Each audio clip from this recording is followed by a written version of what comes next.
हम लोग इस वीडियो में कुछ ऐसे टॉपिक्स को देखेंगे जो हमारे बीपीएससी प्रीलिम्स एग्जामिनेशन 72वीं के लिए काफ़ी इंपॉर्टेंट होंगे। मैंने पिछले कुछ वीडियो को यहाँ पर मर्ज कर दिया है, यह रिवीजन के लिए काफ़ी इंपॉर्टेंट है। तो स्टार्ट करते हैं हम लोग भारतीय राष्ट्रीय कांग्रेस जिसका सेशन 1885 से लेकर 1946 तक जो टोटल 55 सेशन हुए थे उनको स्टडी करेंगे और हम लोग डिटेल्स में देखेंगे कि किस सेशन से रिलेटेड कौन से फैक्ट्स और इंफॉर्मेशन काफ़ी इंपॉर्टेंट है। मैंने मैप भी ड्रॉ किया है। मैप को हम लोग बाद में देखेंगे कि कैसे हम लोग इसको और ज़्यादा बेहतर तरीके से समझ सकते हैं, लेकिन उससे पहले भारतीय राष्ट्रीय कांग्रेस की स्थापना जो है एओ ह्यूम ने की थी। लेकिन मैं एक लाइन में इसको क्लियर कर देना चाहता हूं कि एओ ह्यूम ने भारतीयों के लिए ये नहीं किया था कि इससे भारतीयों को हेल्प हो। इसीलिए आप अभी तक कहीं नहीं देखते होंगे कि कांग्रेस के सभा में एओ ह्यूम का नाम बहुत लिया जाता है या इसका बहुत बड़ा फोटो कहीं फ्रेमिंग करा के हम लोगों ने रखा है अपने भारत में। ऐसा बिल्कुल नहीं है। ये बहुत लंबी ये स्टोरी है, मैं इसको बाद में बात करूंगा। देखिए, सबसे पहले इसमें क्या है कि जो भारतीय राष्ट्रीय कांग्रेस है ये एक तरह की संस्थान थी उस समय 1885 में, जहां पर कि कुछ लोग मिलते थे और अपने दिल की बात कहते थे कि देखिए मैं ये सोच रहा हूं और हमें क्या करना चाहिए अंग्रेजों के लिए। लेकिन ऐसा नहीं है कि अचानक ये लोग 28 दिसंबर 1885 को मिले और सब कुछ उसी दिन तय हो गया। इसको समझने के लिए हमें थोड़ा सा पीछे जाना होगा, क्योंकि हर एक चीज़ की एक बैकग्राउंड होती है। तो ये बैकग्राउंड जो है, बस मैं थोड़ा सा यहाँ पे कुछ इन्फॉर्मेशन दे दूंगा आपको, और ये थोड़ी सी ही होगी, और फिर हम लोग आते हैं अपने भारतीय राष्ट्रीय कांग्रेस पे। 25 सितंबर 1875 में कैलकाटा में द इंडियन लीग करके एक संस्थान बनाई जाती है बाय शिशिर कुमार घोष एंड शंभू चरण मुखर्जी के द्वारा। इसके अदर लीडर्स आनंद मोहन बोस, दुर्गा मोहन दास, सुरेंद्र नाथ बनर्जी और नव गोपाल मित्र थे। यही आनंद मोहन बोस और सुरेंद्र नाथ बनर्जी 26 सितंबर 1876 को मिलते हैं और इंडियन एसोसिएशन नाम के संस्थान बनाते हैं कलकत्ता में ही। यानी कि इंडियन एसोसिएशन की स्थापना किसने की थी? सुरेंद्र नाथ बनर्जी एंड आनंद मोहन बोस ने 26 सितंबर 1876 को। आपको एक इंफॉर्मेशन मैं यहाँ पर जो है फैक्ट उसको क्लियर कर देना चाहता हूँ। आप कई बार ये चीज़ देखे होंगे, Indian association, Indian national conference और इंडियन नेशनल एसोसिएशन, ये तीनों एक ही चीज़ है। समझते हैं इसको। इंडियन एसोसिएशन जब मिलती थी तो उसको कहते हैं कॉन्फ्रेंस। जैसे कांग्रेस हर एक साल मिलती थी अपने फॉर्मेशन के बाद, उसको हम लोग सेशन कहते हैं, अधिवेशन। तो इन्होंने कहा कॉन्फ्रेंस। कॉन्फ्रेंस में मतलब कि ये सब एक दूसरे की बातें सुनेंगे और अपनी बातें कहेंगे। तो इंडियन एसोसिएशन ने जो सेशन किया उसको कॉन्फ्रेंस कहते हैं। तो इन्होंने नाम दिया था इंडियन नेशनल कॉन्फ्रेंस। तो क्वेश्चन पूछा जाता है कि इंडियन नेशनल कॉन्फ्रेंस जो पहला था वो कब हुआ था? तो 1883 में इन्होंने उसी साल नहीं स्टार्ट कर दिया था जैसे कि कांग्रेस ने स्टार्ट किया था। ये अपना पहला जो कॉन्फ्रेंस है कलकत्ता में ही बुलाते हैं, लेकिन वो 1883 में बुलाते हैं। और सेकेंड जो कॉन्फ्रेंस है 1885 में, जब कांग्रेस का पहला सेशन चल रहा था। और 1886 में ये लोग, यानी कि इंडियन एसोसिएशन जो है वो इंडियन नेशनल कांग्रेस में मर्ज कर जाती है। तो ये चीज़ें हैं, हम लोगों को समझ में आ गया होगा कि इंडियन एसोसिएशन क्या है और इसके पीछे इसका बैकग्राउंड क्या है। अब हम लोग आते हैं अपने भारतीय राष्ट्रीय कांग्रेस पे। फर्स्ट सेशन जो है 28 दिसंबर को स्टार्ट होता है 1885 में, यानी कि जो भारतीय राष्ट्रीय कांग्रेस की स्थापना है 28 दिसंबर 1885 को होती है बॉम्बे में, जहां पर कि गोकुल दास तेजपाल संस्कृत कॉलेज है। कहीं कहीं आपको स्कूल दिखेगा, लेकिन ये कॉलेज है। गोकुल दास तेजपाल संस्कृत कॉलेज में 72 डेलीगेट्स यानी कि प्रतिनिधि मिलते हैं और कांग्रेस स्टार्ट होती है। इसके पहले अध्यक्ष जो थे वह उमेश चंद्र बनर्जी थे, और हमने देखा कि इसकी स्थापना जो है एओ ह्यूम ने किया था, एलन ऑक्टोवियन ह्यूम। उस समय वायसराय जो था डफरिन था। एक और इंफॉर्मेशन यहाँ पे अपने को क्लियर कर लेना होगा कि देखिए, भारतीय राष्ट्रीय संघ पहले इसको कहते थे, जिसको कि अब भारतीय राष्ट्रीय कांग्रेस यहीं से कहा जाने लगा। दादा भाई नौरोजी ने यह नाम सुनाया था कि भारतीय राष्ट्रीय संघ को अब भारतीय राष्ट्रीय कांग्रेस कहेंगे। मैंने ये भी बताया कि एओ ह्यूम जो है, ऐसा नहीं है कि 28 दिसंबर को इसके दिमाग में एक उपज हुई और इसने ये काम कर दिया, नहीं। तो सबसे पहले इसके दिमाग में चल रही थी भारतीय राष्ट्रीय संघ। एओ ह्यूम ने भारतीय राष्ट्रीय संघ की एक कल्पना दी थी, लेकिन दादा भाई नौरोजी ने सुझाया कि नहीं, ठीक है, आप इंडियन नेशनल यूनियन हो तो हम इसको भारतीय राष्ट्रीय कांग्रेस के नाम से जानेंगे अब। तो ये अपना पूरा का पूरा फर्स्ट सेशन का बैकग्राउंड था। सेकेंड सेशन जो है 1886 में कलकत्ता में हुआ था। इसके अध्यक्ष दादा भाई नौरोजी थे। इसमें मेंबर 434 मेंबर्स थे और यहाँ पे सुरेंद्र नाथ बनर्जी की जो इंडियन एसोसिएशन है उसको मर्ज कर दिया जाता है। हमारा जो पैटर्न होगा अपने सेशन को समझने का वो ये होगा, कब यानी कि हम लोग वो साल देखेंगे, कहाँ यानी कि किस जगह पर हुआ था और इसके अध्यक्ष कौन थे, इसी पैटर्न पर होगा। तो आगे इसी पैटर्न को हम लोग फॉलो करेंगे। थर्ड जो सेशन है 1887 में मद्रास में होता है। इसके अध्यक्ष सैयद बदरुद्दीन तैयब जी थे और ये प्रथम मुस्लिम थे। यहाँ पर कांग्रेसी बनो का नारा दिया गया। तमिल में ये भाषण हुआ क्योंकि मद्रास में ये ऑर्गेनाइज था सेशन। नहीं तो इससे पहले या फिर इसके बाद भी पूरा जो इंडियन नेशनल कांग्रेस होगा उस समय की जो भाषा थी इंग्लिश, उस पर डोमिनेट करेंगे क्योंकि एलिट टाइप के लोग यहाँ पे काफी थे उस समय। मतलब इन्होंने ही ये स्टार्ट ही किया था।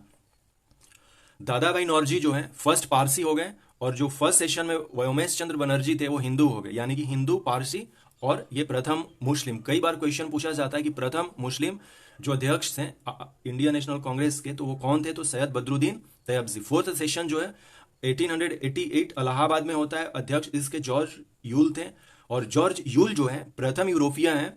लाला लाजपत राय ने यहाँ पर अपना भाषण हिंदी में दिया था। सैयद अहमद खां और राजा सितारे हिंद जो कि बनारस का ये राजा था, इन दोनों ने इंडियन नेशनल कांग्रेस के सेशन का विरोध किया था।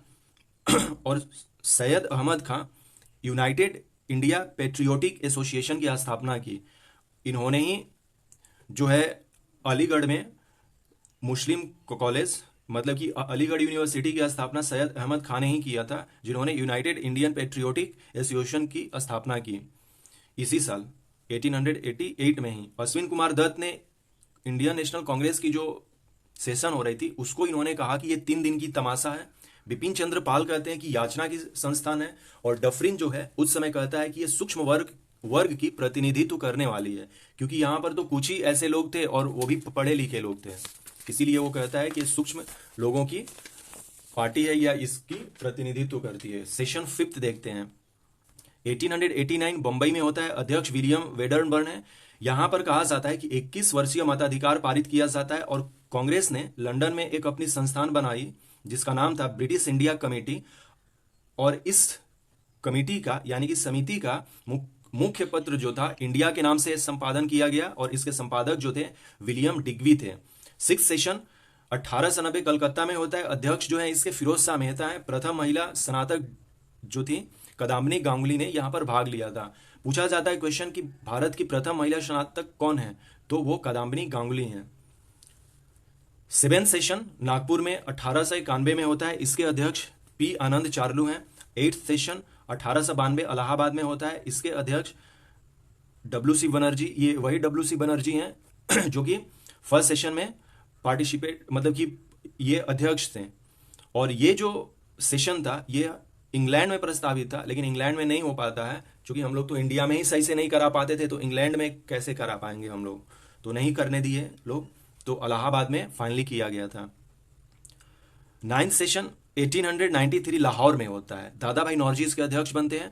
सिविल सेवा भारत में करवाने की मांग ये लोग करते हैं क्योंकि उस समय केवल और केवल जो सिविल सेवा थी वो अपनी सिविल सेवा लंदन में होती थी। 10th सेशन जो है 1894 मद्रास में होता है। इसके अध्यक्ष जो है अल्फ्रेड वेव हैं। 11th सेशन 1895 में होता है, पूना में होता है। सुरेंद्र नाथ बनर्जी इसके अध्यक्ष बनाए जाते हैं। 12th सेशन 1896 में कलकत्ता में होता है। इसके अध्यक्ष रहीमतुल्ला सयानी थे और यहां पर 1896 में पहली बार वंदे मातरम गीत गाया जाता है। वंदे मातरम गीत जो है ये बंकिम चंद्र चटर्जी द्वारा लिखित गई है और उनकी जो पुस्तक बंकिम चंद्र चटर्जी की जो पुस्तक आनंद मठ है उसमें वंदे मातरम लिखा गया है। ये भी कई बार पूछा जाता है कि कांग्रेस के सेशन में पहली बार कब वंदे मातरम गाया गया था, तो वो 12th सेशन था, 1896 का समय था और किस सेशन में कहां पर हुआ था, वो कलकत्ता में। 13th सेशन जो है 1897 में होता है अमरावती जो कि आंध्र प्रदेश में है। इसके अध्यक्ष सी शंकरन नैयर हैं। 14th सेशन 1898 मद्रास में होता है। आनंद मोहन बोस को बनाया जाता है जो कि सुरेंद्र नाथ बनर्जी के काफी अच्छे मित्र थे, जिन्होंने ये और सुरेंद्र नाथ बनर्जी मिलकर इंडियन एसोसिएशन की स्थापना ये लोग करते हैं। 15th जो सेशन है 1899 में होता है लखनऊ में। इसके अध्यक्ष रमेश चंद्र दत्त को बनाया जाता है। अब हम लोग 16th सेशन देखते हैं। 16th जो सेशन है ये 1900 में होता है लाहौर में, और इसके जो अध्यक्ष हैं एनजी चंदवरकर हैं। फिर 17th सेशन जो है 1901 में कलकत्ता में आयोजित किया जाता है। इसके प्रेसिडेंट दिनसा एडुल्वी वाजा हैं, और यहाँ पे पहली बार गांधी जी हिस्सा लेते हैं। कई बार क्वेश्चन पूछा जाता है कि गांधी जी फर्स्ट टाइम कांग्रेस के किस अधिवेशन में भाग लिए थे, तो 1901 वाले अधिवेशन में जो कलकत्ता में हुआ था उसमें गांधी जी ने पार्टिसिपेट किया था पहली बार। 18th सेशन जो है 1909 में होता है, अहमदाबाद में होता है। सुरेंद्र नाथ बनर्जी को फिर से यहां पर बनाया जाता है अध्यक्ष। 19वां जो सेशन है ये 1903 में होता है और मद्रास में, और इसके जो अध्यक्ष हैं लाल मोहन घोष हैं। 20th जो सेशन है 20वां 1904 बंबई में होता है। इसके प्रेसिडेंट हेनरी कॉटन को बनाया जाता है। मोहम्मद अली जिन्ना यहाँ पे पार्टिसिपेट पहली बार करते हैं। 21st जो सेशन है 1905 में किया जाता है, बनारस में किया जाता है। गोपाल कृष्ण गोखले इसके अध्यक्ष बनाए जाते हैं, क्योंकि हम लोग जानते हैं कि 16 अक्टूबर 1905 को बंगाल पार्टीशन को इन्फोर्स कर दिया गया था। तो यहां पर कांग्रेस में स्वदेशी सपोर्ट के लिए प्रस्ताव रखा जाता है, क्योंकि 1905 में स्वदेशी आंदोलन प्रारंभ हो गया था। स्वदेशी आंदोलन और बॉयकॉट दोनों पास हो गया था बंगाल पार्टीशन के विरोध में, तो कांग्रेस उसको सपोर्ट करती है इस सेशन में। 22nd जो है 1906 में कलकत्ता में होता है। दादा भाई नौरोजी यहां पर प्रेसिडेंट बनाए जाते हैं, और स्वराज शब्द जो है पहली बार कांग्रेस के तरफ से दिया जाता है, जिसको कि दादा भाई नौरोजी अनाउंस करते हैं। तो फर्स्ट स्वराज जो है किस समय इंडियन नेशनल कांग्रेस में आया था, 1906 में आया था दादा भाई नौरोजी के द्वारा। फिर होता है 23rd सेशन 1907 में सूरत में। रास बिहारी घोष इसके अध्यक्ष बनाए जाते हैं, लेकिन कांग्रेस में स्प्लिट हो जाता है, क्योंकि बहुत सारी चीजों पे मॉडरेट और एक्सट्रीमिस्ट जो लीडर्स थे इनमें मेल मिलाप नहीं होता है, क्योंकि यहां पर बातें होती थी।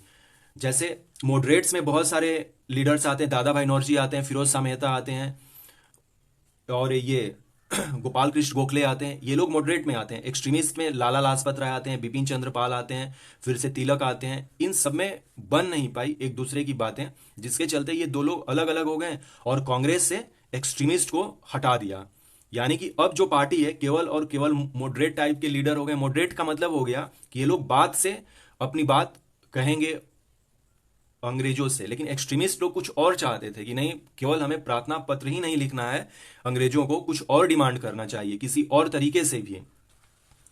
24th जो सेशन है 1908 में होता है मद्रास में, और ये कंटिन्यू रहते हैं रास बिहारी घोष, जो कि सूरत में रास बिहारी घोष को ही प्रेसिडेंट बनाया जाता है। 1908 में भी यही रहते हैं रास बिहारी घोष।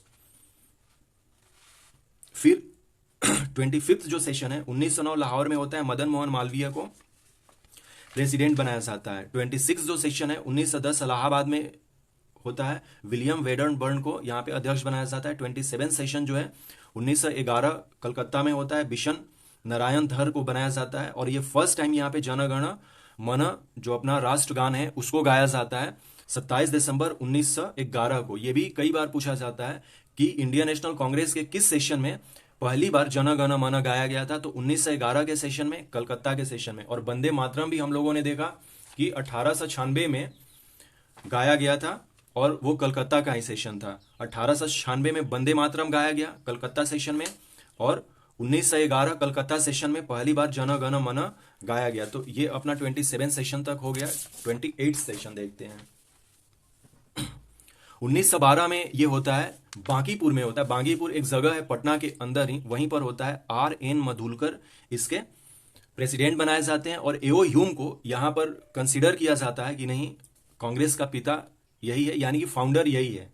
चूंकि एक संस्थान है तो उसकी बातें होंगी ना भाई कि किसने इसको एस्टेब्लिश किया था, किसने फाउंड किया। तो 1912 में कांग्रेस ने एक्सेप्ट किया कि नहीं, एओ ह्यूम ही कांग्रेस का पिता है, यानी कि संस्थापक है। 29वां जो सेशन है 1913 में कराची में होती है। सैयद मोहम्मद इसके प्रेसिडेंट बनाए जाते हैं। 30 जो सेशन है ये 1914 मद्रास में होता है। भूपेंद्र नाथ बसु इसके प्रेसिडेंट बनते हैं। 31st जो सेशन है 1905 बॉम्बे में होती है। एसपी सिन्हा, एसपी सिन्हा कौन है, इनके बारे में एक वीडियो हो सकता है कि मैं बहुत जल्द बना दूं। एसपी सिन्हा इनका फुल नाम है सत्येंद्र प्रसन्ना सिन्हा। इनकी जन्म वेस्ट बंगाल बीरभूम डिस्ट्रिक्ट में हुई थी।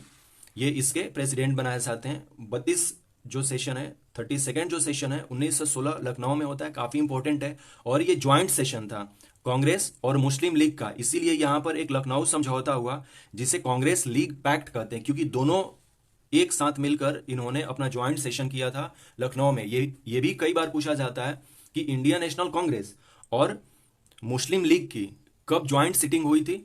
वो लखनऊ में हुई थी 1916 में, और ये पहली बार और लास्ट बार था जिसमें कि इंडियन नेशनल कांग्रेस और मुस्लिम लीग आमने सामने थी, और यहाँ पे दोनों में सहमति होती है। स्वराज मेरा जन्म सिद्ध अधिकार है, मैं इसे लेकर रहूंगा, फेमस जो कोटेशन है बाई तिलक, इन्होंने दिया था, तिलक जी का, ये काफी है। अध्यक्ष इसके अंबिका चरण मजूमदार को बनाया गया था। यहाँ पर फिर से रीयूनियन होते हैं मॉडरेट और एक्सट्रीमिस्ट, जो कि 1907 में जो अलग हो गए थे 1916 में मिल जाते हैं। मुस्लिम लीग की पृथक निर्वाचन जो मांग थी उसको एक्सेप्ट कर लेती है कांग्रेस, और ये मुस्लिम लीग की जो पृथक निर्वाचन की मांग है, सबसे पहले तो पृथक निर्वाचन 1909 में आया था मोरले मिंटो रिफॉर्म के द्वारा। इसमें यह था कि एक जगह में जो लोग मुस्लिम थे वहां पर केवल मुस्लिम ही लोग खड़े हो सकते हैं और मुस्लिम ही उनको वोट दे सकते हैं। यह है पृथक निर्वाचन, जिसको कि अब ऑफिशियली कांग्रेस भी एक्सेप्ट कर लेती है। यानी कि 1909 का जो रिफॉर्म आया था मोरले मिंटो, उसको सपोर्ट करती है कांग्रेस। मदन मोहन मालवीय इसका विरोध करते हैं कि नहीं, ऐसा नहीं होना चाहिए। तो 32nd अमेंडमेंट तक हम लोग देख चुके हैं। 32nd के बाद 33 यहीं पर हम लोग देखेंगे। 33 जो है 33 1917 कलकत्ता में होता है। एनी बेसेंट जो है फर्स्ट फीमेल प्रेसिडेंट बनती हैं। ये आयरलैंड की हैं। सर्वप्रथम कांग्रेस ने झंडा अपनाया, नहीं तो इससे पहले कोई झंडा नहीं था, क्योंकि वो तो अंग्रेजों का झंडा ही, मतलब कि आप फहराना है तो फहराइए, नहीं तो नहीं फहराइए, लेकिन कांग्रेस ने अपना झंडा यहां पर अपनाया।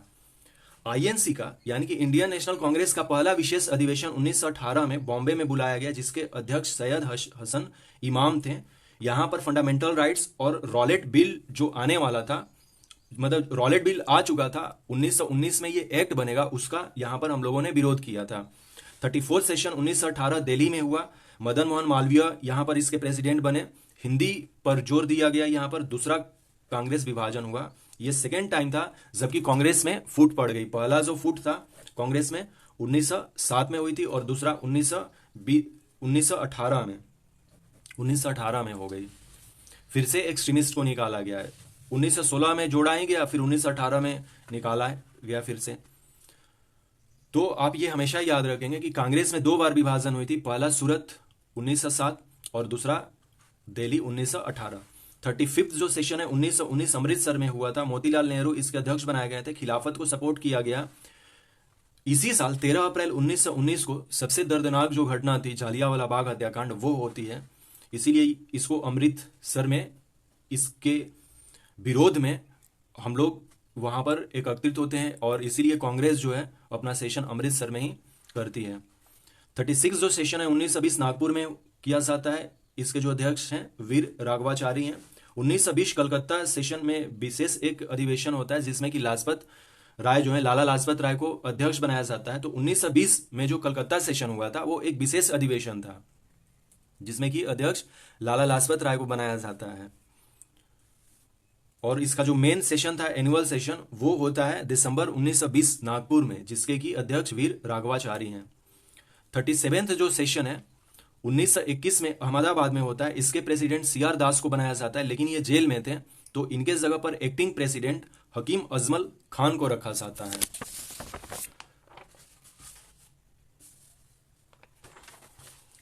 38th सेशन जो है 1922 गया में होता है, और सीआर दास को यहां पर कंटिन्यू किया जाता है प्रेसिडेंट के तौर पर। उस समय वो जेल में थे, अब जेल में छूट जाते हैं 1922 में। स्वराज पार्टी का स्थापना करते हैं सीआर दास और मोतीलाल नेहरू मिलकर। इसके बाद करेंगे गया सेशन में। 1923 में विशेष अधिवेशन दिल्ली में बुलाया जाता है, जिसके अध्यक्ष अबुल कलाम आजाद थे, और ये अब तक के सबसे कम उम्र के बनने वाले अध्यक्ष माने जाते हैं उस समय 1923 तक। 39th जो सेशन है 1923 में होता है।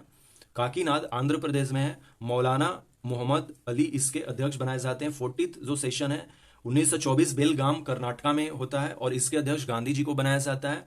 कांग्रेस लीग यहां से अब हमेशा के लिए अलग हो जाती है, और ये एकमात्र सेशन था जिसमें कि गांधी जी ने पार्टिसिपेट किया था, गांधी जी ने दोबारा कभी पार्टिसिपेट नहीं, मतलब कि अध्यक्ष नहीं बने थे। पार्टिसिपेट तो बहुत सारे सेशन में गांधी जी ने किया था, लेकिन केवल एक ही ऐसा सेशन है 1924 बेलगाम कर्नाटक में जो हुआ था, उसमें महात्मा गांधी को अध्यक्ष बनाया गया था। 41st सेशन, 41वां जो सेशन है 1925 कानपुर में होता है, सरोजनी नायडू जी को बनाया जाता है और ये फर्स्ट इंडियन वीमेन प्रेसिडेंट बनती हैं। फर्स्ट जो थी वो एनी बेसेंट थी, लेकिन यदि फर्स्ट इंडियन वीमेन पूछे तो वो सरोजनी नायडू हो जाती हैं। कानपुर 1925। 42nd जो सेशन है 1926 गुवाहाटी में होती है। एस श्रीनिवासन अयंकर को यहाँ पर बनाया जाता है और यहाँ पर ये दिया जाता है एक इस तरह का नारा, या अनिवार्य कर कह लीजिए कि कांग्रेस नेता खादी पहनेंगे अब। 43rd जो सेशन है 1927 मद्रास में होता है। M.A. अंसारी, मुख्तार अहमद अंसारी को इसका अध्यक्ष बनाया जाता है। साइमन कमीशन का ये लोग विरोध करते हैं, क्योंकि साइमन कमीशन का जो गठन है 1927 में हुआ था और भारत में 3 फरवरी 1928 को बॉम्बे में फर्स्ट टाइम साइमन कमीशन आता है। 44 सेशन जो है 1928 कलकत्ता में होता है। मोतीलाल नेहरू इसके अध्यक्ष बनाए जाते हैं। 45th जो सेशन है 1929 लाहौर में होता है। काफी इंपॉर्टेंट सेशन है। जवाहरलाल नेहरू यहां पर अध्यक्ष बनते हैं। जवाहरलाल नेहरू पूर्ण स्वराज प्रस्ताव पारित करते हैं 31 दिसंबर 1929 को, और यहां पर ये अनाउंस करते हैं कि नेक्स्ट जो 26 जनवरी है 1930 को हम लोग अपना पहला पूर्ण स्वाधीनता दिवस मनाएंगे, और यहीं से हम लोग हर एक साल अपना स्वाधीनता दिवस मनाते आ रहे थे। यही कारण था कि 26 नवंबर 1949 को हम अपना कॉन्स्टिट्यूशन बनाकर एडॉप्ट कर लिए थे, लेकिन हम लोगों ने पूर्ण रूप से लागू 26 जनवरी 1950 को किया था, क्योंकि हम लोग 1930 से ही अपना पूर्ण स्वाधीनता दिवस मनाते आ रहे थे। तो काफी इंपॉर्टेंट माना जाता है ये सेशन जो लाहौर में हुआ था 1929। अध्यक्ष इसके जवाहरलाल नेहरू थे। 46 जो है ये मार्च 1931 में होता है, कराची में होता है। इसके प्रेसिडेंट वल्लभ भाई पटेल को बनाया जाता है। यहाँ पे मूल अधिकारों की मांग की जाती है और गांधी अरविंद जो पैक्ट है उसको एडॉप्ट किया जाता है, और ये कहा जाता है कि गांधी जी जो हैं वो सेकेंड राउंड टेबल कॉन्फ्रेंस जो लंदन में चल रहे थे उसमें कांग्रेस का प्रतिनिधित्व करेंगे। और गांधी अरविंद पैक्ट के ही बाद गांधी जी लंदन जाते हैं सेकेंड राउंड टेबल कॉन्फ्रेंस में। 23 मार्च 1931 जो है काफी इंपॉर्टेंट है, क्योंकि इसी दिन शहीद भगत सिंह और बटुकेश्वर, ये शहीद भगत सिंह, सुखदेव और राजगुरु को फांसी दे दी जाती है। जब ये लोग मार्च 29 को कराची पहुंचते हैं, गांधी जी भी थे, तो इनका वायकट काफी लोग करते हैं और काले झंडे भी दिखाते हैं। तो 23 मार्च 1931 काफी इंपॉर्टेंट डे है। हम लोग शहीद दिवस भी मनाते हैं अब भारत में। उसी दिन सरदार भगत सिंह, सुखदेव और राजगुरु शहीद हो गए थे। 47 जो सेशन है 1932 दिल्ली में होता है। अमृत रणछोड़ दास सेठ को बनाया जाता है इसका अध्यक्ष। 48 जो सेशन है 1 अप्रैल 1933 को कलकत्ता में आयोजित होता है। नीली सेन गुप्ता को यहाँ पर अध्यक्ष बनाया जाता है। नीली सेन गुप्ता भी एक फॉरेनर है, ये इंडियन नहीं है। इन्होंने अपना नाम चेंज कर लिया था शादी करने के बाद। इनके बारे में मैं कभी अलग से डिटेल्स में बात करूंगा। तो हमें यह ध्यान में रखना होगा यहाँ पे कि 1933 तक 3 जो महिलाएं थी, हम लोग ऐसा कर सकते हैं कि 1947 तक, क्योंकि हम लोग 1947 तक के सेशन को हम लोग पढ़ रहे हैं, तो इंडियन नेशनल कांग्रेस की कितनी महिलाएं अध्यक्ष बनी थी? तो 3 बनी थी। सबसे पहले एनी बेसेंट, दूसरी बार सरोजनी नायडू और तीसरी बार नीली सेन गुप्ता 1933 में। 49 सेशन 1934 बॉम्बे, राजेंद्र प्रसाद इसके अध्यक्ष बनते हैं। और नेक्स्ट हम लोग अब देखेंगे अपना 50 सेशन जो है 50वां जो सेशन है 1936 लखनऊ में होता है। जवाहरलाल नेहरू इसके प्रेसिडेंट बनते हैं। 51st जो सेशन है 1936 फैजपुर में होता है। फैजपुर सबसे पहले मैं आपको बता दूं कि कहाँ है। फैजपुर जो है महाराष्ट्र में है। ये आप देख लीजिए मैप में, फैजपुर जो है महाराष्ट्र में है, यहां पर है। 1936 दिसंबर में फैजपुर में होता है।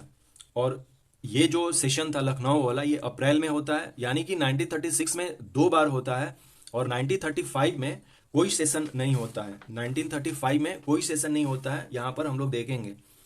जो कुछ ऐसे डेट हैं मैं ये भी बताऊंगा कि 1935 में भी नहीं होता है। इसके रीजन थे बहुत सारे। जवाहरलाल नेहरू यहां पर भी बनते हैं, यानी कि लखनऊ में भी जवाहरलाल नेहरू थे और फैजपुर में भी कंटिन्यू रहते हैं जवाहरलाल नेहरू। और ये पहली बार था जबकि किसी विलेज में कांग्रेस का सेशन ऑर्गेनाइज किया गया था। 52nd सेशन जो है 1938 में हरिपुरा जो है सूरत में है, सूरत डिस्ट्रिक्ट में आज है। इसके जो अध्यक्ष बनते सुभाष चंद्र बोस को बनाया जाता है। 53rd जो सेशन है 10 मार्च 1939 को त्रिपुरी में होता है, और त्रिपुरी जो है वो मध्य प्रदेश में है। त्रिपुरी यहाँ है मध्य प्रदेश में, मैप में आपको साफ दिख रहा होगा।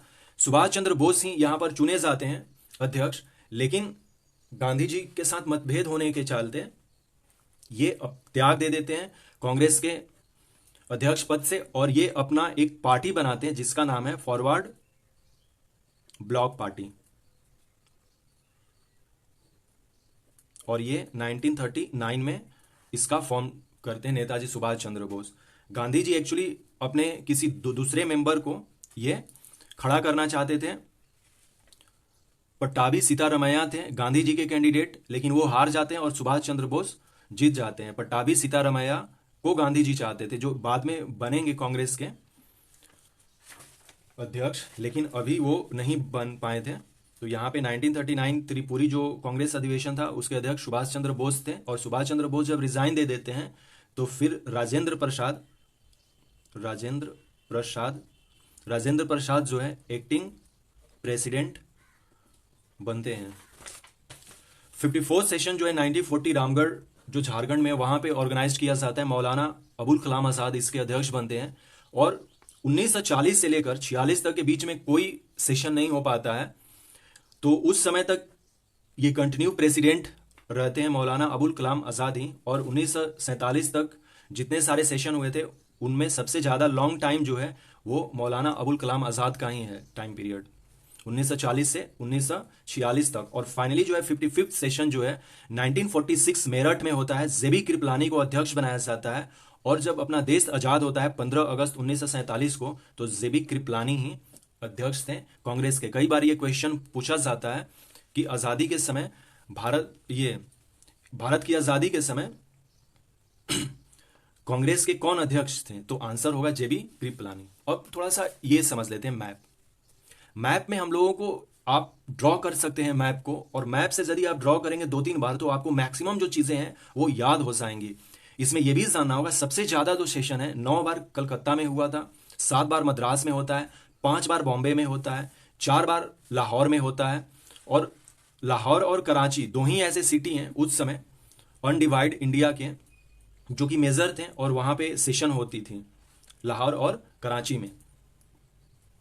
1929 लाहौर का सेशन और 1931 कराची का सेशन काफी इंपॉर्टेंट है, जो कि हम लोगों ने देखा कि क्यों इंपॉर्टेंट है। इस तरह से आप लोकेशन देख लीजिए। इलाहाबाद में कितने सेशन हुए? 3 सेशन हुए। लखनऊ में भी 3 सेशन हुए। 1930 में कोई सेशन नहीं हुआ था, 1937 में भी कोई सेशन नहीं हुआ, 1935 में भी कोई सेशन नहीं हुआ, और 1941 से 45 तक कोई सेशन नहीं हुआ, क्योंकि 1940 में रामगढ़ में हुआ था और फिर डायरेक्ट 1946 में मेरठ में हुआ था। ये टाइम पीरियड है सारे का। तो आई होप शो कि आपको ये वीडियो काफी इंफॉर्मेटिव लगी हो। भारतीय राष्ट्रीय कांग्रेस के उत्तर प्रदेश में आयोजित अधिवेशन 1947 तक कितनी बार हुई थी, इसी को हम लोग डिटेल्स में देखेंगे। इंडियन नेशनल कांग्रेस उत्तर प्रदेश में कितनी बार आयोजित हुई थी, उसके अधिवेशन जो होते थे, एनुअल सेशन जो था 1947 तक कितनी बार हुई थी, इसका आंसर है 9 बार। काफी इंपॉर्टेंट टॉपिक है उत्तर प्रदेश के एग्जामिनेशन के लिए। वो कोई भी एग्जामिनेशन हो, वो पीसीएस का हो या फिर कोई भी एग्जामिनेशन उत्तर प्रदेश से रिलेटेड, काफी इंपॉर्टेंट टॉपिक है। हम इसमें देखेंगे अधिवेशन, वर्ष, स्थान, अध्यक्ष और उस अधिवेशन की जो विशेषताएं थी कुछ, उसको हम लोग देखेंगे। हम लोग जानते हैं कि 28 दिसंबर 1885 को कांग्रेस की स्थापना होती है। उसका फर्स्ट सेशन जो है वो बॉम्बे में होता है। 4th अधिवेशन जो होता है वो उत्तर प्रदेश के इलाहाबाद में होता है। ये दिसंबर 28-29 के बीच में 1888 में ये आयोजित होता है, जो कि 4th सेशन था उसका अधिवेशन। इसके अध्यक्ष जॉर्ज यूल थे। इसकी विशेषता ये थी कि जो जॉर्ज यूल थे ये पहले अंग्रेज अध्यक्ष थे। हम लोग जानते हैं कि 1885 में जब फर्स्ट अधिवेशन हुआ था कांग्रेस का, तो उसके जो अध्यक्ष थे वो उमेश चंद्र बनर्जी थे। दूसरा जो अधिवेशन हुआ था उसके अध्यक्ष जो थे दादा भाई नौरोजी थे, और थर्ड जो अध्यक्ष थे वो बदरुद्दीन तैयबजी थे, और 4th अध्यक्ष जॉर्ज यूल थे। ये पहली अंग्रेज मतलब कि अध्यक्ष थे जो कि कांग्रेस के अध्यक्ष बने थे। यह भी पूछा जाता है कि जैसे फर्स्ट जो अध्यक्ष थे वो हिंदू थे, व्योमेश चंद्र बनर्जी, और फिर व्योमेश चंद्र बनर्जी 2 बार बनते हैं, फिर देखेंगे। सेकेंड जो दादा भाई नौरोजी थे वो पारसी थे, और थर्ड बदरुद्दीन तैयब जी थे, वो मुस्लिम थे। नेक्स्ट जो है दिसंबर 28-29 को 1892 में ये 8th सेशन था, जो कि इलाहाबाद में होता है। इसके जो अध्यक्ष हैं वो व्योमेश चंद्र बनर्जी बनते हैं। ये वही व्योमेश चंद्र बनर्जी हैं जो फर्स्ट अध्यक्ष थे इंडियन नेशनल कांग्रेस का। यहां पर एक काफी इंपॉर्टेंट चीज होती है कि मुद्रा नीति में सुधार की मांग ये लोग करते हैं कांग्रेस वाले, जो कि जनरली नहीं मानी जाती है। नेक्स्ट होता है 15th जो इसका सेशन है, दिसंबर 27-28 को 1899 में लखनऊ में होता है। इसके रमेश चंद्र दत्त अध्यक्ष है। यहां पर 2 चीजें होती हैं majorly. Demand for permanent fixation of land revenue, Congress के लोग चाहते हैं कि लैंड रिवेन्यू को फिक्स कर दिया जाए, और दूसरा था कांग्रेस के संविधान को स्वीकार किया गया। कांग्रेस ने भी अपना कुछ नियम कानून बनाए थे, उसी को संविधान कहेंगे, तो वो एडॉप्ट किया गया लखनऊ सेशन जो 1899 में हुआ था। फिर होता है 21st सेशन, दिसंबर 27-30 के बीच में होता है 1905 में बनारस में, जिसके अध्यक्ष गोपाल कृष्ण गोखले थे। यहां पर यह चीज होती है, उस समय पार्टीशन ऑफ बंगाल कर दिया था, लॉर्ड कर्जन उस समय था, और पार्टीशन जो 16 अक्टूबर 1905 को लागू हुआ था बंगाल का, उस समय जो था कर्जन चला गया था, उस समय कर्जन नहीं था, लेकिन कर्जन ने पार्टीशन किया था। तो इस जो सेशन में था, इसमें कहा गया कि हम अगेंस्ट करेंगे पार्टीशन ऑफ बंगाल का, हम लोग पार्टीशन ऑफ बंगाल का मतलब विरोध करेंगे, यहां पर ये इन लोगों ने कहा था। फिर होता है 26th सेशन, दिसंबर 28-29 1910 में इलाहाबाद में होता है।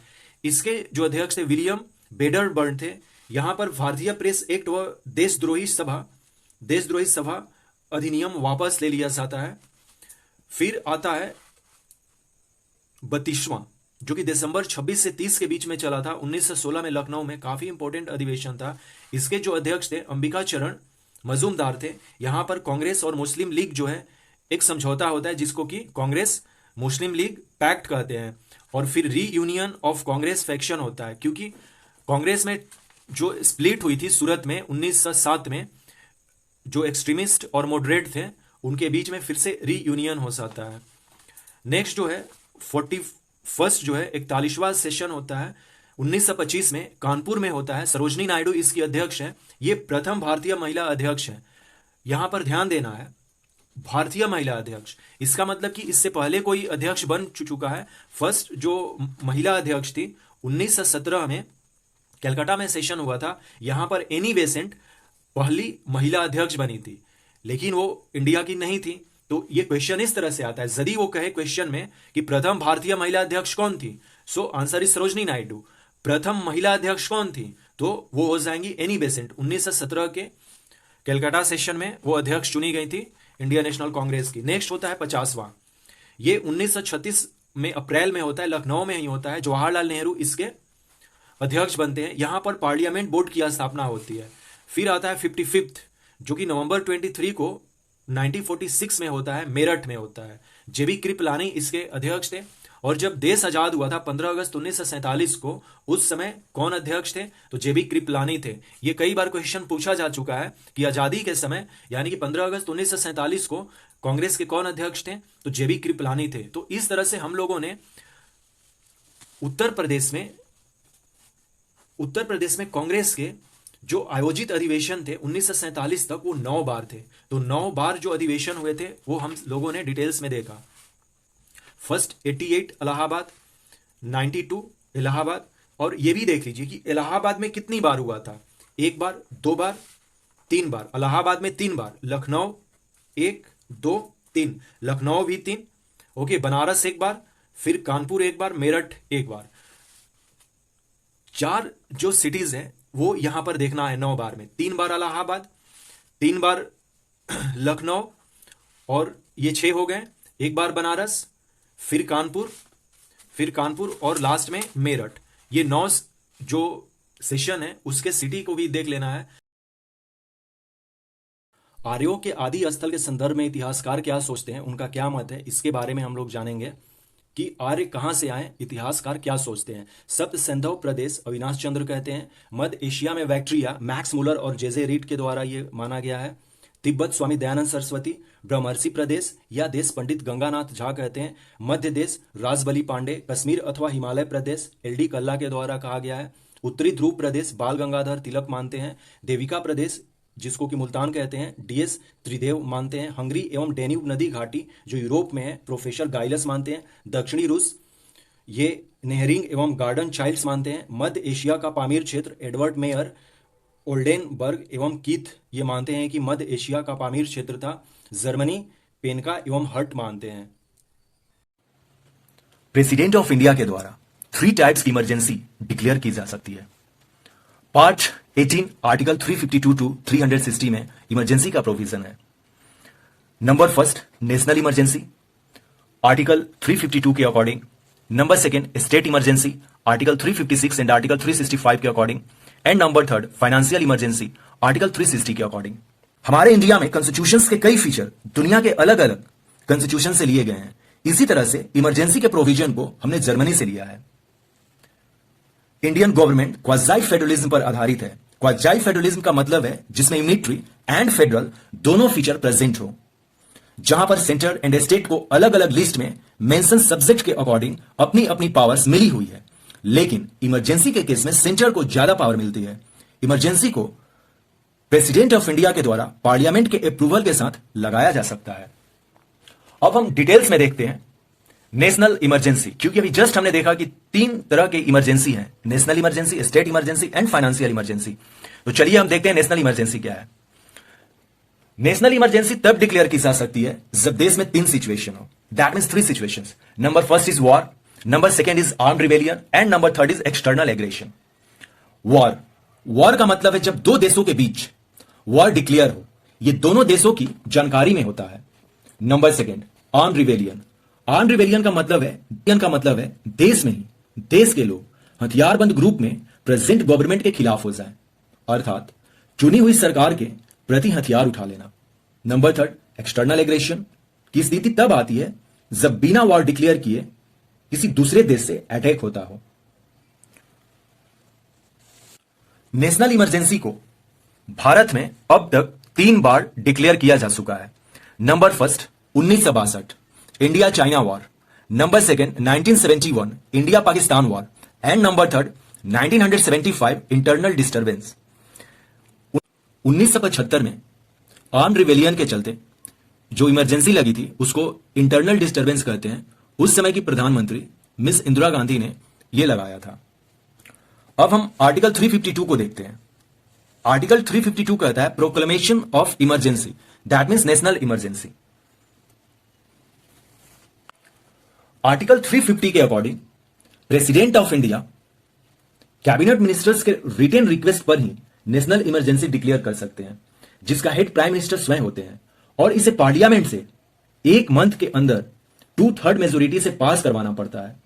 नेशनल इमरजेंसी को 6 मंथ्स के लिए ही लगाया जा सकता है, imposed for 6 months, but repeated parliament के अप्रूवल के साथ इसे एक्सटेंड किया जा सकता है, जिसकी कोई लिमिट नहीं है। नेशनल इमरजेंसी के साथ फंडामेंटल राइट्स को सस्पेंड कर दिया जाता है, but article 21 right to life and personal liberty को सस्पेंड नहीं किया जा सकता। President can make laws on the 66 subjects of the state list. जो स्टेट लिस्ट में 66 सब्जेक्ट्स मेंशन है उस पर प्रेसिडेंट लॉ बना सकते हैं, क्योंकि नेशनल इमरजेंसी के समय स्टेट की भी पावर जो है वो सेंटर में आ जाती है। लोकसभा का जो जनरल टाइम पीरियड 5 साल का होता है उसे 1 साल बढ़ाया जा सकता है। Now we see state emergency. अगर प्रेसिडेंट को स्टेट गवर्नर द्वारा दी गई रिपोर्ट या अदर सोर्सेस से पता चलता है कि स्टेट गवर्नमेंट कॉन्स्टिट्यूशनली परफॉर्म नहीं कर रही है, इसका मतलब है इंडियन कॉन्स्टिट्यूशन के प्रावधानों से नहीं चल रही है वो स्टेट, तब उस स्टेट में स्टेट इमरजेंसी लगाया जा सकता है। इस तरह की इमरजेंसी को पार्लियामेंट से 2 मंथ्स के अंदर अप्रूव करवाना होता है। It can be imposed from 6 months to a maximum period of 3 years. Parliament के रिपीटेड अप्रूवल से इसे मैक्सिमम 3 सालों तक बढ़ाया जा सकता है। अगर 3 ईयर्स से भी ज्यादा करना है तब इसे कॉन्स्टिट्यूशनली अमेंडमेंट करना पड़ेगा। दैट मीन्स कॉन्स्टिट्यूशन में अमेंडमेंट करना होगा जैसा कि पास्ट में पंजाब एंड जम्मू कश्मीर में यह हो चुका है। हमें स्टेट इमरजेंसी को दो तरह से समझनी चाहिए। Number first, bye article 356। Article 356 कहता है provision in case of failure of constitutional machinery in states, that means president rule इसे कहते हैं। आर्टिकल 356 अगर वो स्टेट कॉन्स्टिट्यूशन के अकॉर्डिंग नहीं चल पा रहा, कॉन्स्टिट्यूशन के अकॉर्डिंग फेल हो गया है, तब जो वहां पे प्रेसिडेंट रूल लगता है उसे, वहां पर जो स्टेट इमरजेंसी लगती है उसे प्रेसिडेंट रूल कहते हैं।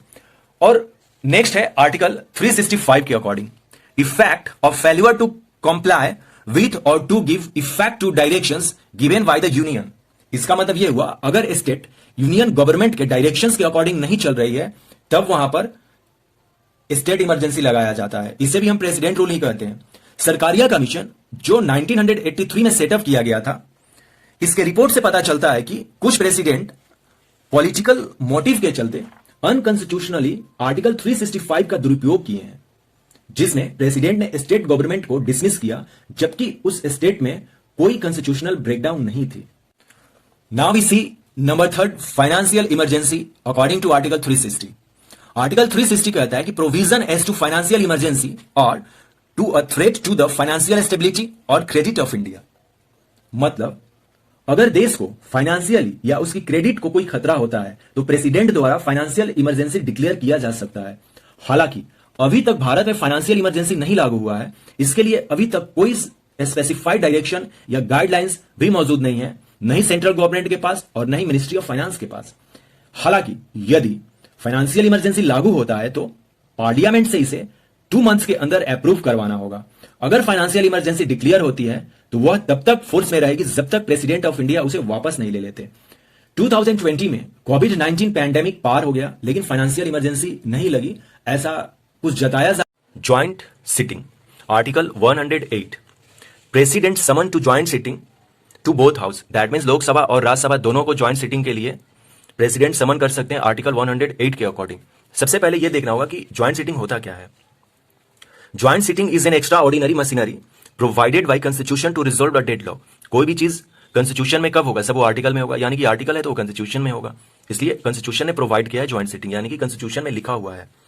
डेडलॉक किस तरह के डेडलॉक हैं? 3 तरह के डेडलॉक हैं जिसको रिजॉल्व करने के लिए ज्वाइंट सिटिंग बुलाई जाती है। नंबर फर्स्ट है if bill is rejected by other house, Lok Sabha ने पास किया, राज्यसभा ने रिजेक्ट कर दिया, राज्यसभा ने पास किया, लोकसभा ने रिजेक्ट कर दिया।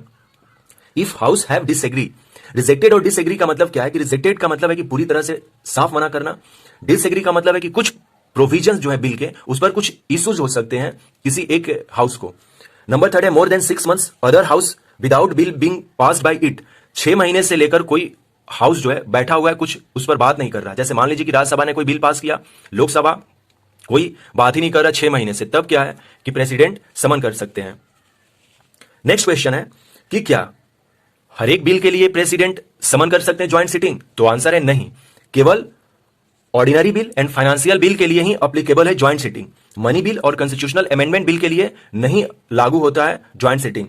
That means only applicable to ordinary bill और financial bill, not to money bill और constitutional amendment bill.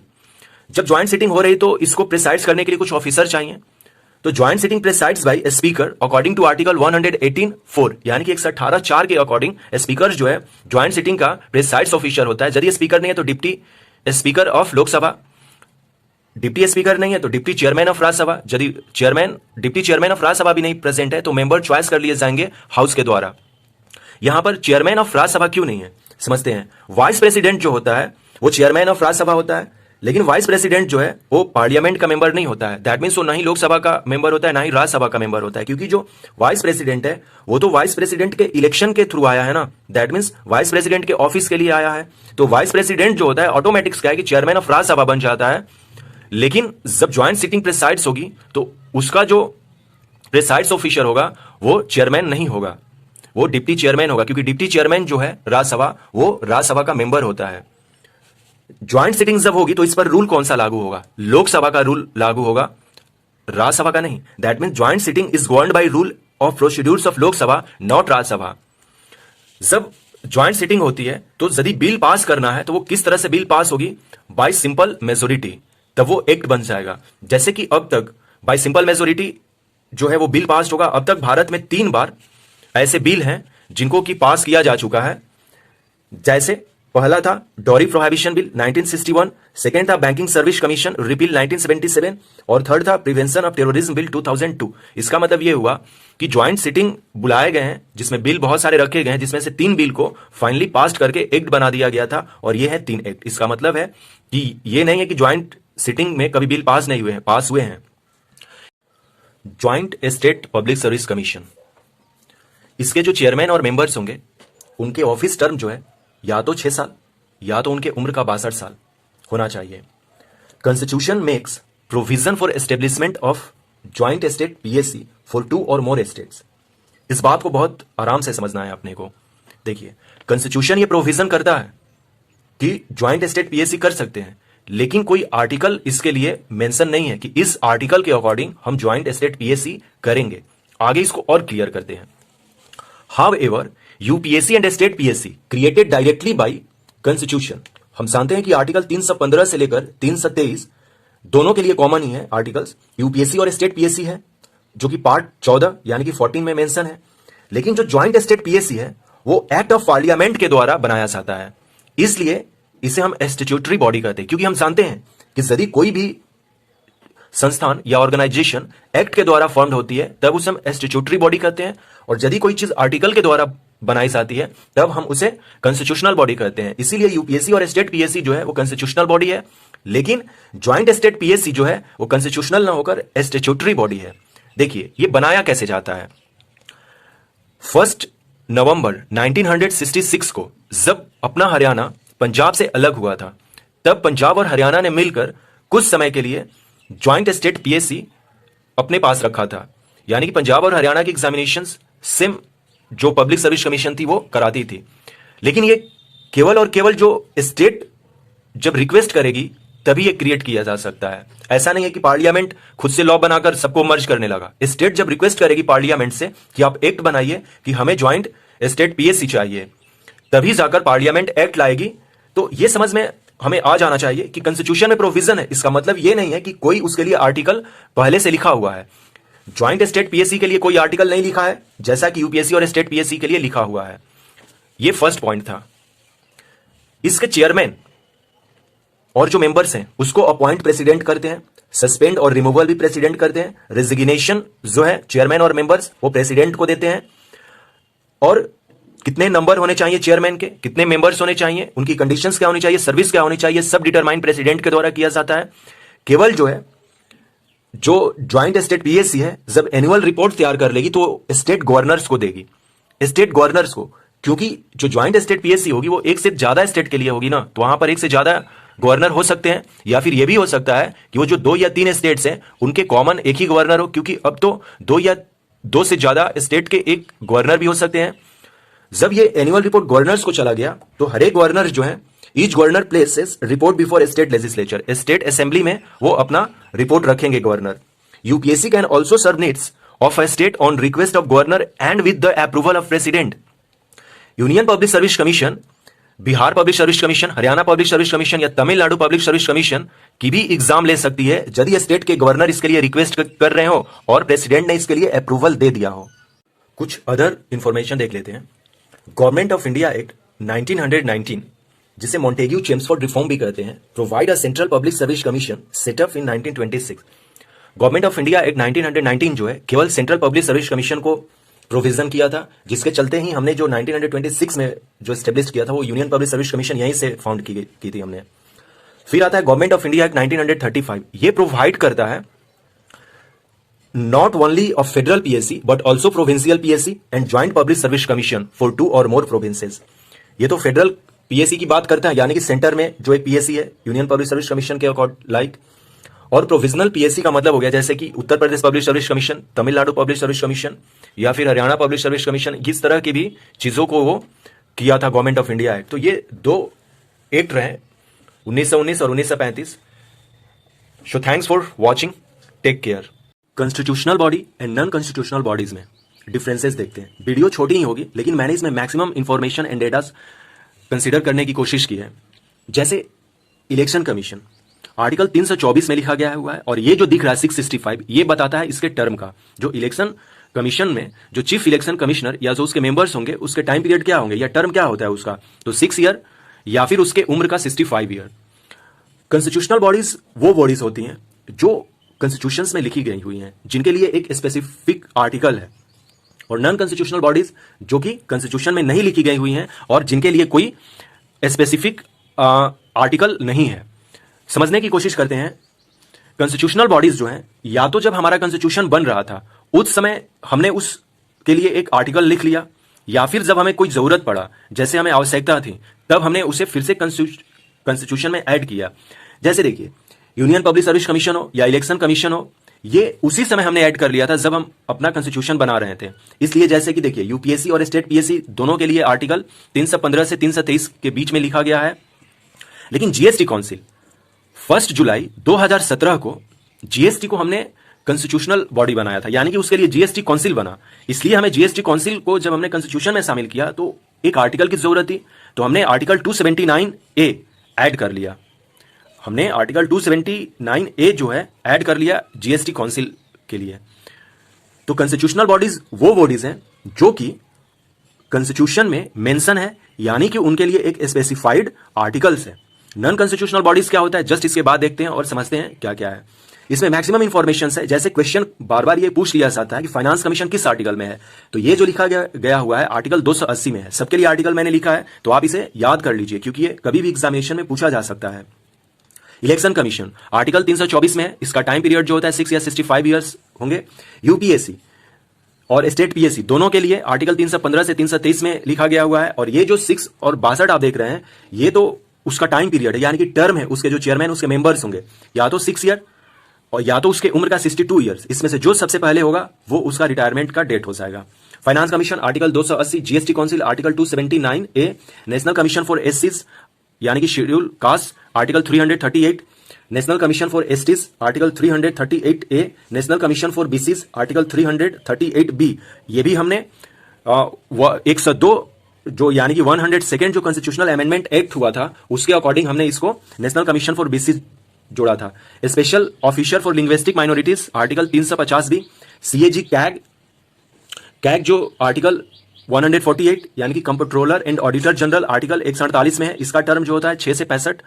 Attorney general of India article 76, advocate general of India article 165, advocate general of India, advocate general of state, okay not India, advocate general of state article 165। ये state के लिए होता है advocate general, और attorney general of India होता है वो Indian government के लिए होता है।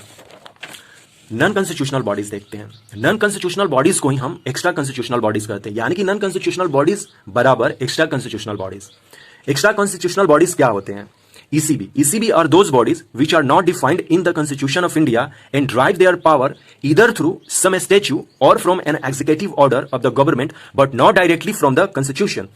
कॉन्स्टिट्यूशनल बॉडी को हमने कहा कि वो कॉन्स्टिट्यूशन में मेंशन है, लेकिन नॉन कॉन्स्टिट्यूशनल बॉडी या एक्स्ट्रा कॉन्स्टिट्यूशनल बॉडीज को हमने कहा कि वो कॉन्स्टिट्यूशन में डिफाइंड नहीं है, वो कॉन्स्टिट्यूशन में नहीं लिखे गए हैं। या तो देखिए, कॉन्स्टिट्यूशनल बॉडीज जो होंगे वो 2 तरह के होंगे, यानी कि एक्स्ट्रा कॉन्स्टिट्यूशनल बॉडीज जो होंगे या तो वो स्टैट्यूटरी बॉडी होंगे या वो एग्जीक्यूटिव बॉडी होंगे। स्टैट्यूटरी बॉडी कौन से बॉडीज होते हैं ये समझते हैं। स्टैट्यूटरी बॉडीज वैसे बॉडीज कहलाएंगे जो पार्लियामेंट के द्वारा पास किए गए हो, यानी कि जिसके लिए लॉ या एक्ट बना हो। जैसे कि एनजीटी बनाने के लिए यानी कि नेशनल ग्रीन ट्रिब्यूनल बनाने के लिए हमने एक एक्ट पास किया। CPCB यानी कि सेंट्रल पोल्यूशन कंट्रोल बोर्ड को भी बनाने के लिए हमने एक एक्ट पास किया, लेकिन नीति आयोग बनाने के लिए हमने कोई एक्ट नहीं पास किया। इसमें पार्लियामेंट या स्टेट लेजिस्लेटिव की कोई जरूरत नहीं थी, हमने डायरेक्ट नीति आयोग को बना लिया एक एग्जीक्यूटिव ऑर्डर के द्वारा। लेकिन जब हम सेबी या national human right commission NGT बना रहे थे तो हमने उसके लिए एक्ट पास किया, और एक्ट कहां पास होगा? पार्लियामेंट में पास होगा। यानी कि स्टैट्यूटरी बॉडीज के लिए पार्लियामेंट की जरूरी है, प्लस पार्लियामेंट के साथ साथ स्टेट लेजिस्लेटिव की भी जरूरत होगी, जहां पर कि इसको पास करने के लिए उस एक्ट को जरूरत होगा। तो जो एक्ट के द्वारा बनेंगे बॉडी उसे स्टैट्यूटरी बॉडी कहेंगे, और जो केवल एग्जीक्यूटिव ऑर्डर से जो बॉडी बनेंगे उसे हम लोग एग्जीक्यूटिव बॉडीज कहेंगे। एक क्वेश्चन से भी इसको समझने की कोशिश करते हैं। उससे पहले सबसे पहले इसमें हम देख लेते हैं कि कौन कौन से वो बॉडीज हैं जो कि नॉन कॉन्स्टिट्यूशनल बॉडीज के एग्जांपल्स में आते हैं। NITI Aayog, national human right commission, कोई आर्टिकल नहीं होता इसके लिए, लेकिन देखिए जो इसका जो चेयरमैन होगा नेशनल ह्यूमन राइट कमीशन का, या तो वो 5 साल तक रहेगा या अपने उम्र का 70 साल होगा। ये इसके टर्म को बताता है। उसी तरह से स्टेट ह्यूमन राइट कमीशन आया, सेंट्रल इंफॉर्मेशन कमीशन। नाउ ये 3 इयर्स हो गया है इसका टर्म सेंट्रल इंफॉर्मेशन कमीशन का। जैसे देखिए सेंट्रल इंफॉर्मेशन कमीशन क्यों बना, क्योंकि हमने आरटीआई एक्ट 2005 पास किया। कहां किया? पार्लियामेंट में हमने बनाया। राइट टू इंफॉर्मेशन एक्ट के लिए, इसके इश्यूज को देखने के लिए सेंटर में सेंट्रल इंफॉर्मेशन कमीशन बनाया, स्टेट में स्टेट इंफॉर्मेशन कमीशन बनाया कि आरटीआई के इश्यूज को देख सके। तो सेंट्रल इंफॉर्मेशन कमीशन और स्टेट इंफॉर्मेशन कमीशन ये दोनों जो हैं वो नॉन कॉन्स्टिट्यूशनल बॉडी होंगे क्योंकि एक्ट के द्वारा आ रहे हैं, या फिर इसको आप स्टैट्यूटरी बॉडी भी कहेंगे। जस्ट एक सेंट्रल इंफॉर्मेशन कमीशन का जो यहां पर चीफ इंफॉर्मेशन का कमिश्नर जो होता है उसका टर्म अभी चेंज हो गया है, वो 3 साल हो गया है।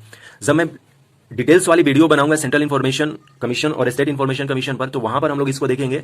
आपको हर एक टॉपिक्स के इसके वीडियोस देखने चाहिए जिससे कि आपको एक होलास्टिक व्यूज और होलास्टिक अप्रोच आपका क्लियर हो पॉलिटी का।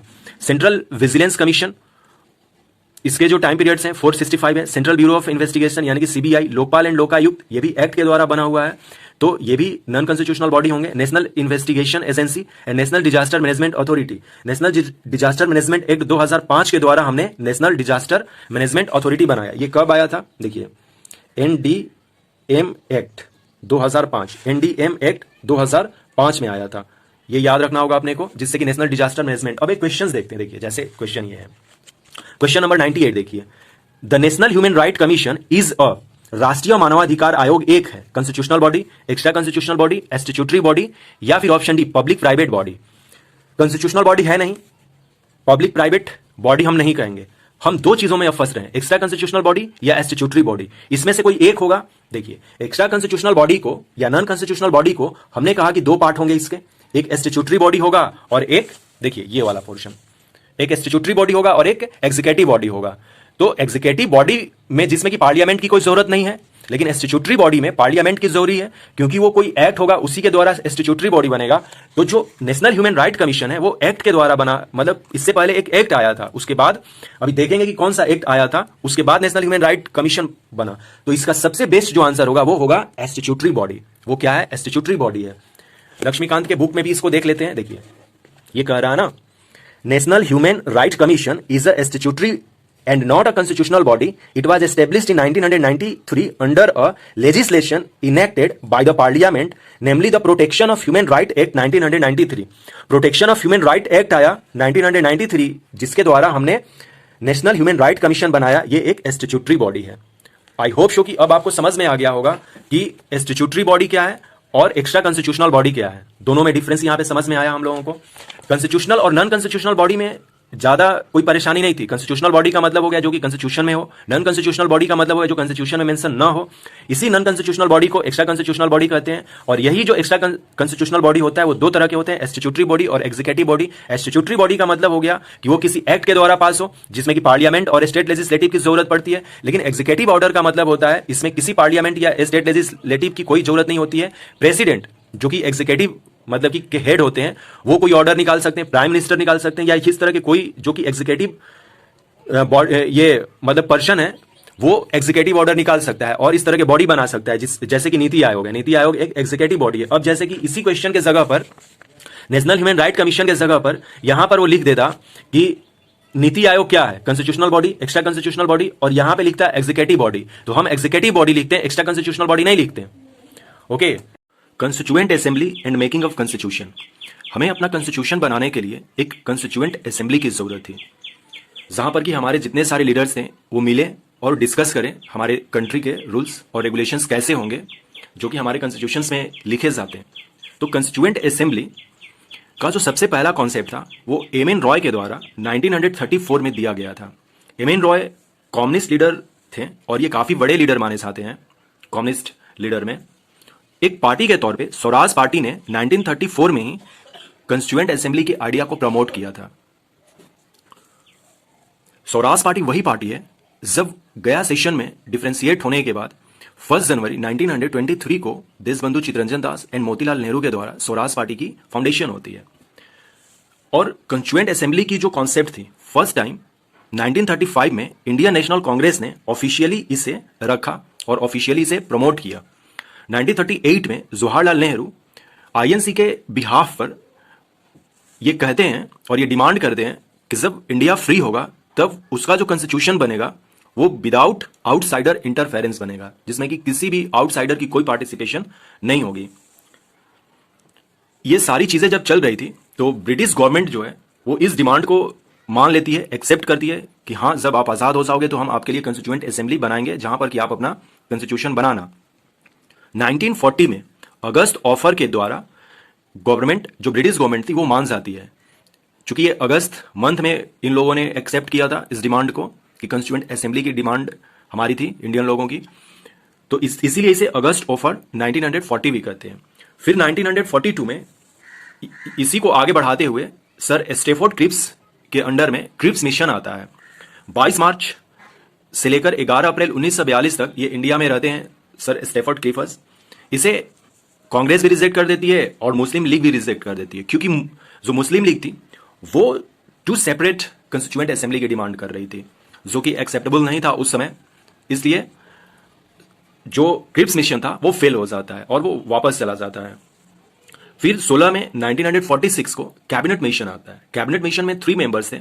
स्टेफोर्ड क्रिप्स मिशन में वो सिंगल आते हैं लेकर, और कैबिनेट मिशन में 3 लोग होते हैं, पैथिक लॉरेंस, स्टेफोर्ड क्रिप्स वही क्रिप्स हैं जो कि क्रिप्स मिशन 1942 में ले आए थे, और एवी अलेक्जेंडर। ये 3 लोग थे कैबिनेट मिशन प्लान में। ये बार बार क्वेश्चन पूछ लिया जाता है कि कैबिनेट मिशन में इनमें से कौन नहीं है, तो 3 लोग ये रहेंगे और चौथा कोई और दे दिया रहेगा, तो हमें ये चूज करना होगा। On the basis of cabinet mission plan, on 24th August 1946, interim government announced by Jawaharlal Nehru.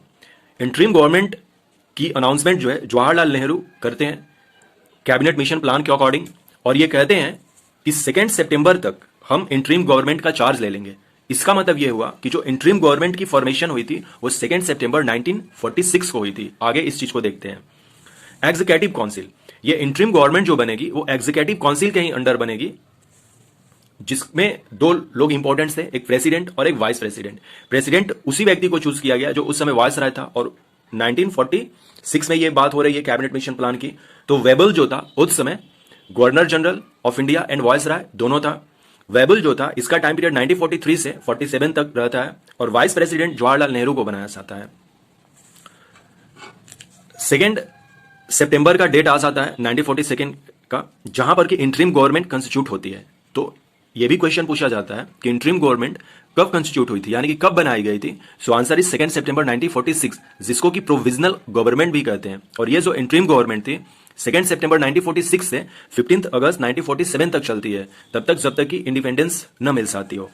यहां पे कुछ इंपॉर्टेंट फैक्ट्स देखने होंगे इंटरिम गवर्नमेंट से रिलेटेड। उस समय जब इंटरिम गवर्नमेंट के प्राइम मिनिस्टर बने पंडित जवाहरलाल नेहरू बने। होम अफेयर जो था वल्लभ भाई पटेल, और होम अफेयर के साथ साथ इनको इन्फॉर्मेशन ब्रॉडकास्टिंग भी दी गई थी वल्लभ भाई पटेल को। तो ये 2 डिपार्टमेंट थी सरदार वल्लभ भाई पटेल को, home affairs and information broadcasting. Defence minister Baldev Singh, education minister C Rajagopalachari, railway and transport minister Asaf Ali, labour minister Jagjivan Ram, food and agriculture ministry Rajendra Prasad के पास थी, और इंडस्ट्रीज एंड सप्लाई जो थी मिनिस्ट्री वो जॉन मथाई के पास थी। नेक्स्ट अब हम देखते हैं, अब हमने इंटरिम गवर्नमेंट बना लिया, और इंटरिम गवर्नमेंट के बनने के बाद ही हमने अपना कंस्टिट्यूएंट असेंबली बनाया, जो कि नवंबर 1946 में इसे कंस्टिट्यूट किया गया था। और कंस्टिट्यूएंट असेंबली भी किसके अकॉर्डिंग बनाई गई थी, कैबिनेट मिशन प्लान 1946 के अकॉर्डिंग, और 1946 के ही कैबिनेट मिशन प्लान के ही अकॉर्डिंग हमने इंटरिम गवर्नमेंट भी बनाई थी।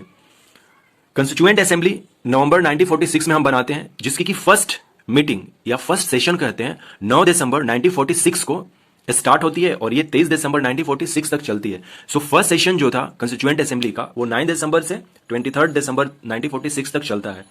9 दिसंबर को उस समय टेम्पोरली चेयरमैन चुना जाता है सच्चिदानंद सिन्हा को, क्योंकि ये सबसे सीनियर मोस्ट लीडर थे उस समय कंस्टिट्यूएंट असेंबली का, इसीलिए इन्हें टेम्पोरली चेयर चुना जाता है। 11 दिसंबर 1946 को परमानेंट चेयरमैन और permanent president doctor Rajendra Prasad को चुन लिया जाता है, और डॉक्टर राजेंद्र प्रसाद के नाम को जेबी कृपलानी जो है प्रपोज किए थे कि नहीं, प्रेसिडेंट जो कंस्टिट्यूएंट असेंबली के प्रेसिडेंट होंगे या चेयरमैन भी उनको कहते हैं, डॉक्टर राजेंद्र प्रसाद ही होंगे। ये जेबी कृपलानी ने कंस्टिट्यूएंट असेंबली में प्रपोज किया था, जो कि सारे लोगों ने मान लिया था। सो 9 दिसंबर को टेम्पोरली चेयर थे सच्चिदानंद सिन्हा, जबकि फर्स्ट सीटिंग हो रही थी, और 11 दिसंबर को परमानेंट कर दिया गया था डॉक्टर राजेंद्र प्रसाद को। वाइस प्रेसिडेंट भी बनाए गए थे कंस्टिट्यूएंट असेंबली में, और ये दो लोगों को बनाया गया था एक साथ, एच.सी. मुखर्जी एंड वीटी कृष्णामाचारी, ये दोनों लोगों को वाइस प्रेसिडेंट बनाया गया था। कंस्टिट्यूएंट असेंबली 2 साल 11 महीने 18 दिन ये लेती है कॉन्स्टिट्यूशन बनाने के लिए। ये 2 साल 11 महीने 18 दिन में 11 सेशन करती है। जैसे कि पहला सेशन जो था 9 दिसंबर से 30 दिसंबर तक था, इस तरह से ये 11 सेशन लेती है और टोटल 165 डेज कवर करती है। मतलब कि ये 165 दिन मतलब कि मिले थे, कंस्टिट्यूएंट असेंबली में आए थे, जो कि पूरे 2 साल 11 महीने और 18 दिन लगे थे।